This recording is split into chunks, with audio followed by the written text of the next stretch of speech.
आता वळूया पुढील बातम्यांकडे। पश्चिम आशियातल्या शांतता प्रयत्नांना धक्का बसला असून अमेरिका आणि इराण यांच्यातील चर्चा निष्फळ ठरली आहे। कुठल्याही कराराविना अमेरिकेला परतत असल्याचं अमेरिकेचे उपराष्ट्राध्यक्ष जे.डी. व्हान्स यांनी आज सकाळी वार्ताहरांना सांगितलं। दोन्ही देशांमध्ये पाकिस्तानातल्या इस्लामाबाद इथं कालपासून 21 तास चर्चा सुरू होती।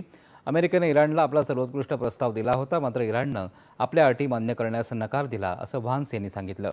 इराण अण्वस्त्र क्षमता बाळगणार नाही, हुती आणि हिजबुल्लासारख्या संघटनांना पाठिंबा देणार नाही आणि होर्मुझच्या सामुद्रधुनीवरील नियंत्रण हटवणं या अमेरिकेच्या प्रमुख अटी होत्या। मात्र गोठवलेला निधी परत देण्याच्या बदल्यातही इराणकडून यावर कोणताही सकारात्मक प्रतिबद्धता कोणतीही प्रकारे व्यक्त करण्यात आलेली नाही। दरम्यान अमेरिकेच्या अवास्तव मागण्यांमुळे चर्चा निष्फळ ठरल्याचं इराणच्या सरकारी प्रसारमाध्यमानं म्हटलंय।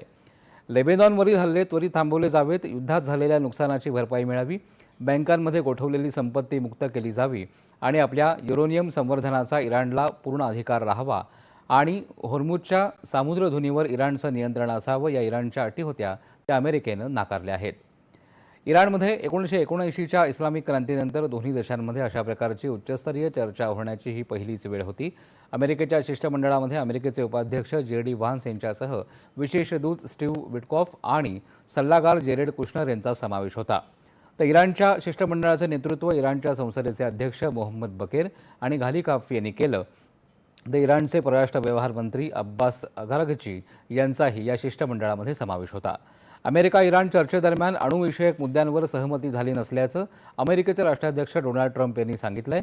होर्मुझ सामुद्रधुनीमध्ये टोल देणाऱ्या जहाजांनाही रोखलं जाईल, असा इशारा ट्रम्पनं दिल्यामुळे आंतरराष्ट्रीय तेल पुरवठ्यावर परिणाम होण्याची भीती व्यक्त करण्यात येत आहे।